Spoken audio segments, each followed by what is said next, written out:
Okay, today we want to talk about Google reviews. What we're realizing at Keyrenter is that people are looking at the reviews, especially in the age of AI, more than ever because it's authentic. It's people talking about their experience with Keyrenter, whether it be a tenant, whether it be a vendor, or whether it be a landlord or an owner. So what we're doing here is we're looking for any reviews we can get from our audience, and we're actually getting quite a few, and we're really grateful for any review you can give us. Thank you up front.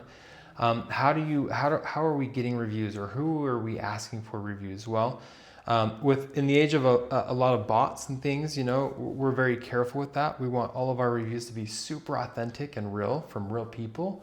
So what we do is any vendor that comes and talks to us, we say, hey, listen, we want to work with you. We got to, of course, try your services and see how you operate. Make sure we vet that process. But the other thing we're going to do is we're going to ask you for a review, and we're going to review your company as well. That way we're partnered together.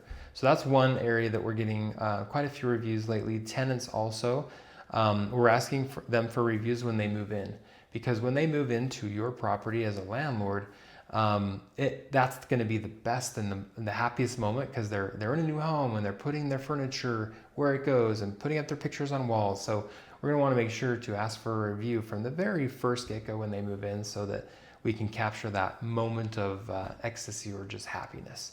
So that's one way we're also doing it. The third way is we would love to get reviews from a lot of our landlords or our property owners. And that happens when payments are made on time as far as rent goes. Reconciliations are done on the 10th of the month as we do them, and they can see that the reports are coming through their email. And it's also when they realize that, wow, my properties are looking so good from the inspection reports that we're sending out every 4 months. So we'd love to get reviews from our landlords, and they are giving us fantastic stars right now. So when you're shopping for a property manager, make sure to look at the reviews, read through them, make sure they're valid.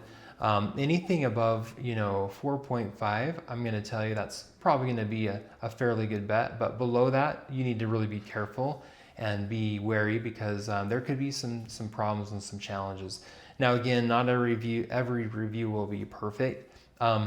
We don't have that either, but it's also important to notice how the company, it's us or another property management company, how are they responding to the reviews? Because sometimes they'll just ignore it, and or they'll say, hey, this was the fault of the tenant, we had nothing to do with it. You want to be careful with those. You want to see, okay, did they thoroughly vet the problem? Did they go through and talk about the solution that they offered? And what was the actual end result? Oftentimes you'll see another response where it says, oh yeah, there was some miscommunication and I probably rated this too harshly. So look at the reviews, look at the responses to the reviews, see how active the companies are on social media, and or in just how their Google business profile looks. And good luck on finding the best property manager. We would hope that it would be us here at Keyrenter, but we want to make sure that you have the tools necessary to go and do your own vetting to make sure you're making the right decision. Okay, take care.